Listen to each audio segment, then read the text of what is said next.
Assalamualaikum warahmatullahi wabarakatuh. Selamat datang kembali teman-teman di channel Problem Catur. Semoga kita semua diberikan kesehatan dan rizki yang melimpah oleh Allah Subhanahu wa taala. Amin.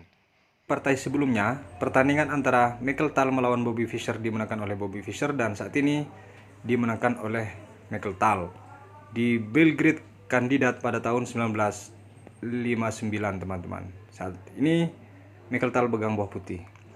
Dimulai dari D4 kuda F6, C4 G6, kuda C3 gajah ke G7, E4 dan D6. King Indian ini dengan varian yang sangat langka yaitu varian 6 pawn attack, gajah E2 dan di sini hitam langsung rokade. Kuda F3, E5, D5, kuda B ke D7, gajah ke G5 dan H6. Jelas bahwa tipikal daripada kedua pemain ini tidak mau diserang. Dia hanya mau menyerang, tidak mau bertahan. Dan semua karakter ini ada di dua orang ini tersebut.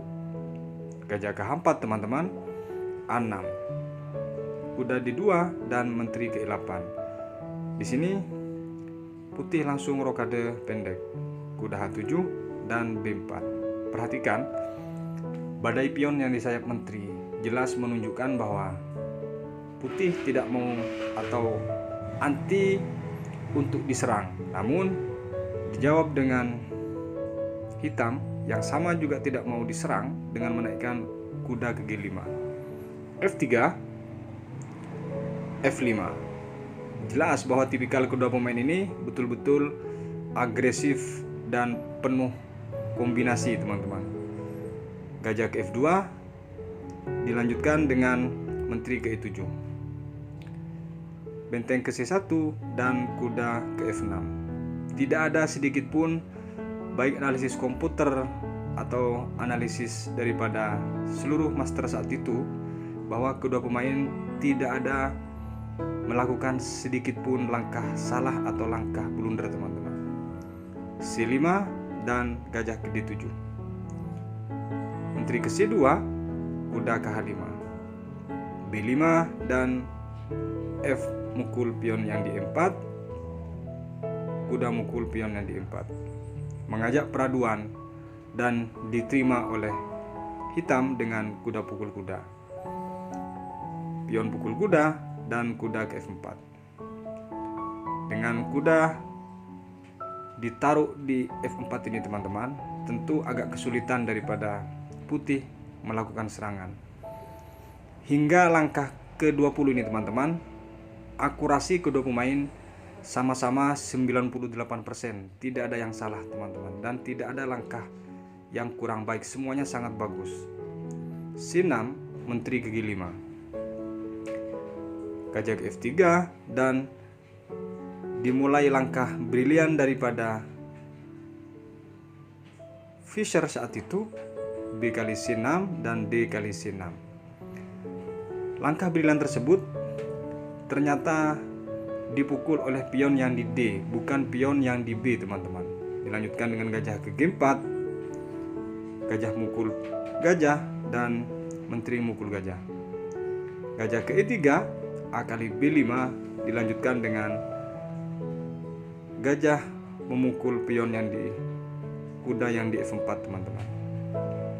E kali F4 dan di sini kuda mukul B5. Di langkah ini, teman-teman, menurut engine bahwa langkah terbaik daripada hitam adalah F3. Dan jika ini dilangkahkan oleh hitam, maka hasilnya bisa berakhir remis, teman-teman. Benteng F2, menteri G5, benteng B1 dan benteng A ke B8. Ini menunjukkan pada akhir permainan langkah ini akan berakhir remis. Analisa engine, teman-teman. Tapi langkah bagus yang dimainkan oleh Fischer saat itu adalah benteng ke F7. Ini berniat untuk mendobol sebelum mendorong pion ke F3.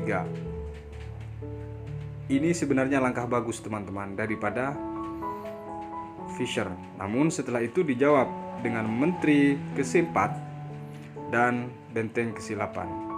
Di sini sudah mulai kendali tidak stabil daripada Fisher ketahuan. Dia mulai ketakutan bahwa pion yang di C7 tersebut sudah dijaga oleh benteng, tapi bukan berarti kena open menggeser raja, malah menjaga 2 kali pion yang di C7. Benteng ke F3 dan di sini gajah ke E5, teman-teman. Akhirnya ketakutan dari Fisher sudah mulai nampak di sini, teman-teman. Benteng C ke F1 dan dilanjutkan dengan raja ke G7. 4 benteng ke A8. Di sini sudah mulai menunjukkan ketakutan itu kepada Michael dengan rasa sedikit percaya diri bahwa dia sebenarnya tidak takut diserang, teman-teman. Raja ke H1 dan menteri ke G5.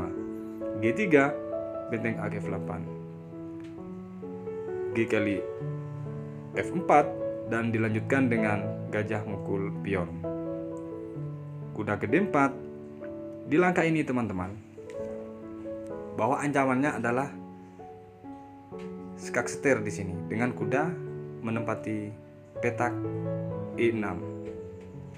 Langkah ini sudah masuk ke langkah serba salah dan memaksa kualitas. Biarpun daripada Fisher menggeser benteng ke E7, langkah terbaiknya, maka datang tetap kuda cek.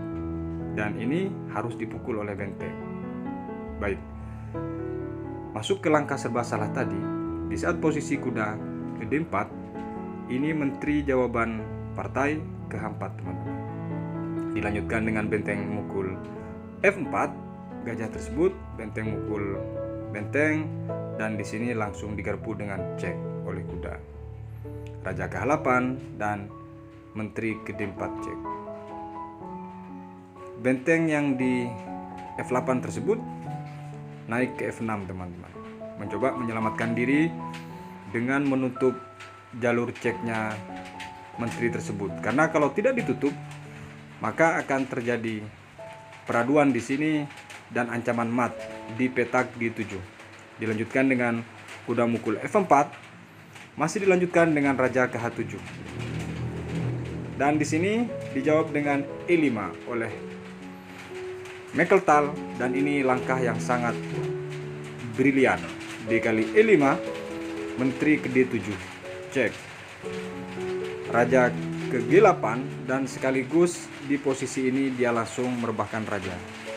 Karena sudah tahu Fisher dengan langkah selanjutnya ini pasti kalah. Jika di posisi ini, teman-teman, masih dilanjutkan, maka yang terjadi adalah seperti benteng ini akan menjadi bulan-bulanan dan juga menteri akan berulang cek dan berujung menjadi promosi menteri. Kita coba analisa hingga tuntas. Di posisi ini, di saat posisi raja ke G8 ini, teman-teman, akan datang menteri ke C8 cek. Kenapa dia menyerah? Ini alasannya. Raja ke H7, ini langkah terbaik, menteri mukul pion cek dan raja ke G8. Dilanjutkan dengan menteri ke D8 cek, raja ke F7. Sekilas ini langkah berulang, tapi ini langkah paksa. Dilanjutkan dengan menteri ke D7 lagi cek. Tidak ada kesempatan untuk hitam untuk memukul kuda atau memukul dengan pion atau dengan benteng.